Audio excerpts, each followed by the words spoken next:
오늘 말씀은 고린도전서 7장 1절 말씀부터 함께 봉독해 올리시겠습니다.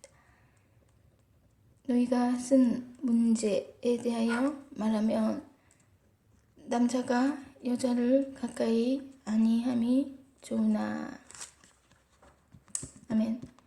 이 문제라는 것입니다. 문제가 생기는 것입니다. 문제가 생기지 않게 하기 위하여는 남자가 여자를 가까이 아니함이 좋다고 전제를 먼저 하고 계십니다. 또한 차선으로는 2절 말씀에요. 음행을 피하기 위하여 남자마다 자기 아내를 두고 여자마다 자기 남편을 두라고 말씀하고 있습니다. 음행을 피하기 위하여서 이 전담자를 두라는 것입니다. 전담자 한 명씩을 두라는 것입니다. 전담자를 두고서 전담자도 물론 음행이 되죠. 전담자도 물론 음행하는 전속 담당자를 두는 것이죠. 그것도 음행이지만은요, 그 한 사람은 그냥 봐주겠다는 것입니다. 한 사람은 봐주고 그 한 사람 이외의 사람은 음행으로 간주하고, 한 사람과도 그 정해진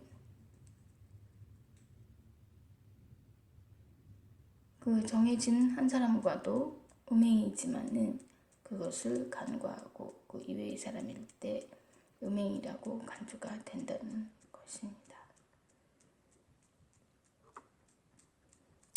그리고 일단 한 명이 정해지면은 분방을 하지 말라고 말하고 있습니다. 차선책에서 차선책의 길로 들어서는 사람들한테는 차선책의 길로 계속해서 유지를 하기를 원하는 것입니다.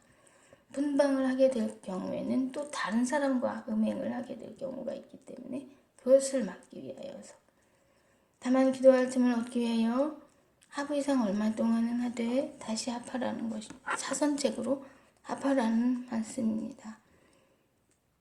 이제 이것은 너희가 절제 못함으로 말미암아 사탄이 너희를 시험하지 못하게 하려 하며, 사탄이 다른 사람과의 음행을 시험하는 것입니다. 절제를 못하는 것이 전제입니다. 이 차선책의 길을 가는 사람은 절제하지 못함이 전제가 돼서 사탄의 시험에 들 걸 염려해서 그냥 계속 그런 같이 음행하는 일, 그 간과되는 음행하는 일을 계속하라는 것입니다. 이것은 허락이요 명령이 아니라는 것입니다. 합하라는 말이 명령이 아니라는 말입니다. 그냥 허락이라고 말하고 있습니다. 8절, 6절 말씀에요. 명령하는 것이 아니라는 것입니다. 그렇다면 그냥 허락이다, 합하는 것을 허락한다, 이것은 과히 내키지 않으면서도 그냥 허락을 하는 것이지 꼭 그렇게 하라는 명령은 아니라는 것입니다. 그렇다면 그래서 자꾸만 사도 바울께서는 자꾸만 그 혼자 있기를 종용을 하고 있으면서 7절 말씀에 또 이렇게 말하고 있습니다. 나는 모든 사람이 나와 같기를 원하노라. 자신처럼 혼자 있기를 원한다는 것입니다. 그리고 또 결혼 안 한 사람한테 말하는데 그냥 지내는 것이, 자신과 같이 그냥 지내는 것이 좋다고 8절 말씀에서 또 얘기하고 있습니다. 결혼하지 않은 사람들과 한번 결혼했다가 혼자 있는 사람들에게 말하기를, 특히 여자들에게 말하기를 그냥 지내는 것이 좋다고 말하고 있습니다. 만일 절제를 할 수 없을 경우에 음행의 그 염려 때문에, 음행의 걱정 때문에 결혼을 하라는 것입니다. 정욕이 마음에서 불같이 타는 그러한 경우보다는 결혼하는 것이 낫다는 것입니다. 차선책이죠. 결혼이라는 게 바로 이분에게는 차선책으로 등장을 하는 것입니다. 결혼한 자들에게 명하노니 서로 헤어지지 말라는 것입니다. 만약에 여자가 헤어지지 말라는 것입니다. 여자가 헤어지기가 더 쉽기 때문에 여자에게 말하는 것입니다. 남자는 거의 안 헤어지려고 그러죠. 남자는 여자가 음행 때문에 필요하기 때문에 자꾸 붙들고 같이 있으려고 하죠. 근데 여자가 음행이 필요가 없는 존재들이기 때문에 헤어지려고 하죠. 그러나 여자에게 한번 결혼했으면 헤어지지 말라. 만약 헤어졌으면 그냥 지내든지 다시 그 남자 사람과 화합을 하든지 하고, 만약에 그 남자 사람에게도 아내를 버리지 말라고 말하는 것이. 이 아내라는 명칭은 음행에 대하여서 이 감싸주는 표현입니다. 감싸주는 표현이죠. 사실 결혼 안에서도 음행이 있는 것이죠. 그러나 결혼으로서 감싸주는 것이죠. 왜냐하면 두 사람과 약속이 된 상태이기 때문에요. 정해진 사람을 유지하고, 정해진 사람과 그 관계성, 음행의 관계성을 한 사람과 유지하고 약속에 되어 있고, 이렇게 해서 동일성, 그런 거기 때문에 간과를 해주시는 거예요.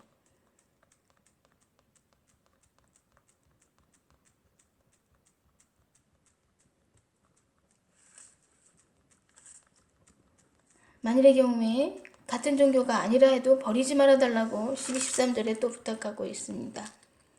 그 경우에 이 종교가 같지 않아도 그냥 버리지 않음으로써 그 상대편 사람으로 말미암아서 거룩하게 된다고 말하고 있습니다. 이 거룩은 몸의 거룩이 아니라 영적인 거룩을 말하고 있습니다. 또 자녀도 깨끗하게 된다는 것입니다. 종교가 다를지라도 이렇게 자녀도 깨끗하다고 간주되는 것입니다. 자녀를 낳았을 때 자녀가 죄의 조상을 가지고 태어났죠. 그러나 깨끗하다고 간주되는 거죠.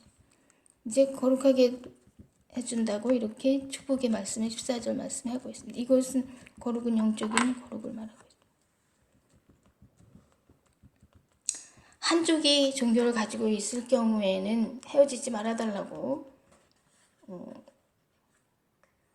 그럼으로써 종교를 없는 사람이 종교를 가지게 되고 영혼이 거룩하게 될 가능성을 가져보자는 것입니다. 그러나 양쪽 다 종교가 없는 경우에는 헤어지려고 하면 헤어지게 하라는 것입니다. 15절 말씀에요. 그 헤어지는 것이 화평일 수가 있을 적에 말한다고 이렇게. 왜 헤어진 상태에서 서로 헤어지기 원하면 헤어져서 서로 평화하면 그 가운데서 또 하나님께서 부를 수도 있는 일이다는 것입니다.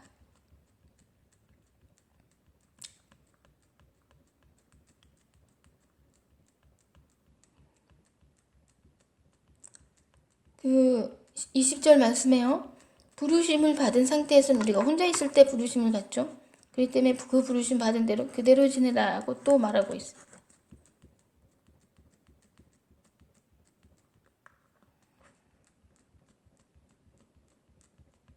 종이라는 것은 하나님께 연결되어진 하나님께 수종드는 종이기 때문에 혼자 있을 때 하나님께 수종드는 종으로 부르심 받았으면 그대로 걱정 말고 그대로 있으라고 이렇게 말하고 있습니다. 주 안에서 부르심 받은 자는 종이라도 주께 속한 자유인이라고 말하고 있으면서 사람들의 종은 되지 말라고 하나님의 종이 되어달라고. 우리 각 사람들은 모두 다 이 세상의 모든 사람들은 하나님의 종인데요. 자기가 그거를 모르고 있을 뿐이죠. 성직을 하지 않아도 다 하나님의 종이죠. 그렇기 때문에 이 세상의 모든 일들이 성직이라고 볼 수가 있는 것입니다. 왜냐하면 하나님의 종들이기 때문에 자기가 인식을 하지 못해도 자기가 하나님의 종들이기 때문에 모든 이 세상의 일들 아주 하나님께서 하지 말게 하시는 그런 일만 아니면 다 성직이라고 할 수가 있는 거죠. 24절 말씀에요. 형제들아 너희는 각각 부르심을 받은 그대로 하나님과 함께 거하라. 아멘. 이렇게 말씀하고 같이 함께 이러한 커플의 의식을 하나님과 함께 거하라 하게 되면 결국에는 인간으로 볼 때는 혼자 있는 것이죠. 앞에서 말한 바 그 혼자 있는 것을 이렇게 표현도 하는 것이죠. 대체시키는 것이 결혼에 대해서. 또 26절 말씀에도 그냥 지내는 것이 좋다고 결혼하지 않은 여자에게 말하고 있어요. 또 결혼한 사람이면은 매여 있으니까 노이기를 구하지 말라고 하고, 또 결혼해서 이혼한 사람은 다시 아내를 구하지 말라고 또 말을 하고 있어요.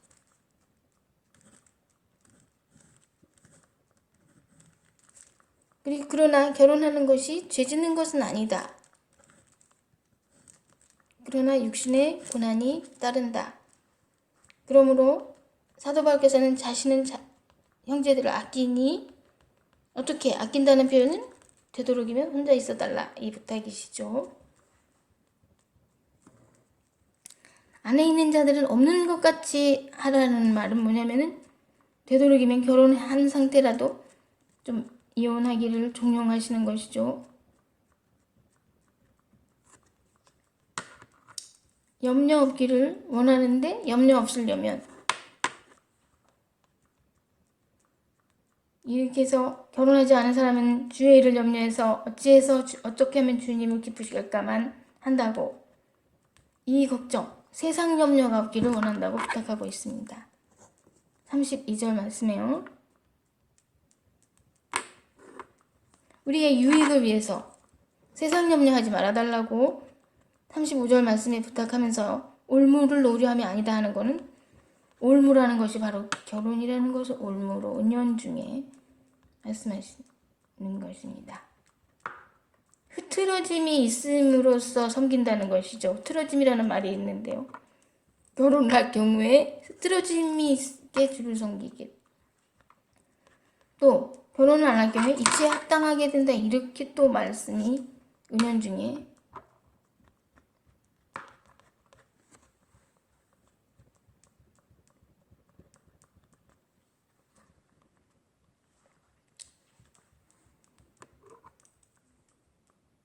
그대로 두기도 하여도 잘하는 것이라고 또 30절에 말하면서 부모의 입장에서 또 말하고 있습니다. 자녀를 결혼하려고 약속을 해놓은 상태에서 웬만하면 그냥 결혼하게 해도 된다. 하지만 그대로 두기로 할지라도 잘하는 것이다.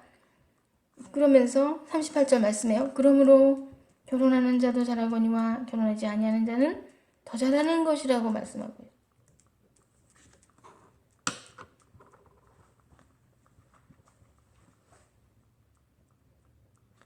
만일의 경우에 39절 말씀해요. 상대편 사람이, 이제 남자 사람이 이렇게 된 경우에 이제 결혼을 하라고 이렇게 39절 말씀 되어 있지만 이것이 자선이죠.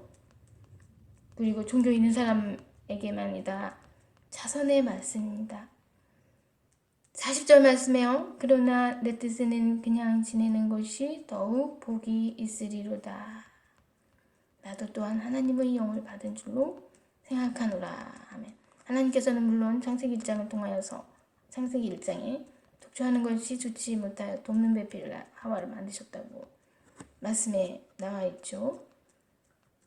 그러나 자신이 혼자의 길을 계속 주장해 주면서 그것이 하나님의 영을 받았다고 말씀을 하고 있습니다. 그렇다면 어느 말씀이 옳겠습니까? 하나님의 뜻은 독주하는 것을 참 안타깝게 보시면서 그걸 배려할 마음이 너무나 많으신 부모님의 마음입니다. 하나님의 아버지의 마음은 부모님의 마음이죠. 근데 사도 바울의 마음은 자신이 사도로서 교육하는 자로서 가르치는 자로서 권고하는 자로서 형제로서 원고의 입장입니다.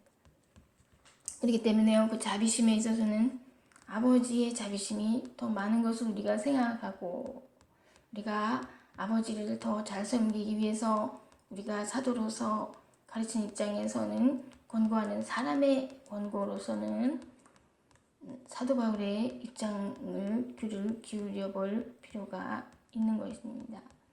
하나님께서는 우리에게 자비로서 이 독주하는 것이 좋지 못해서 돕는 배필을 항상 주시기를 항상 원하시죠.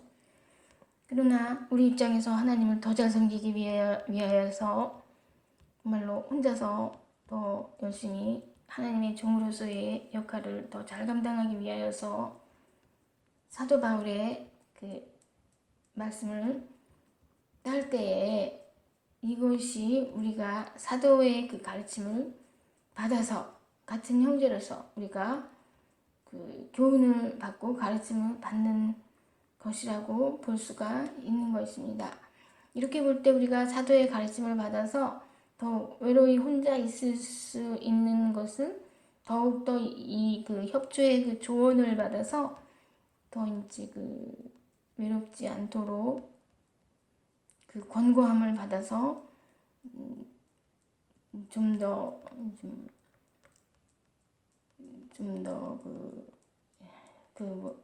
굳은 마음으로 굳은 마음으로 마음을 좀 더 온전히 해서 하나님을 더 잘 섬기도록 이 사도 바울의 가르침을 따라서 유지할 수가 있는 것입니다. 왜냐하면 사람이 혼자 있을 때는 진짜 독처하는 것이 너무나 또 좋지 않게 보이고 하나님 보시기에 그럴지라도 한 사람이 권고를 해서 너는 혼자 있는 게 좋겠다 이런 권고를 서로 이렇게 들으면서 이렇게 해서 혼자 있을 경우에 하나님께서 보시기에도 그렇구나 저 사람들은 나를 잘 섬기기 위해서 저렇게 혼자 있기를 권해주고 또 그 말을 들어서 또 혼자 있으려고 이렇게 혼자 있어야 되나 그렇게 해야 되겠다 이렇게 생각을 하는구나 라고 보고 계실 수가 있는 것입니다. 그렇기 때문에 입장이 서로 다르기 때문에요. 하나님께서는 자비하셔도 우리는 바로 그 하나님을 잘 섬기기 위하여서 사도 바울의 권고를 따를 수가 있는 것입니다.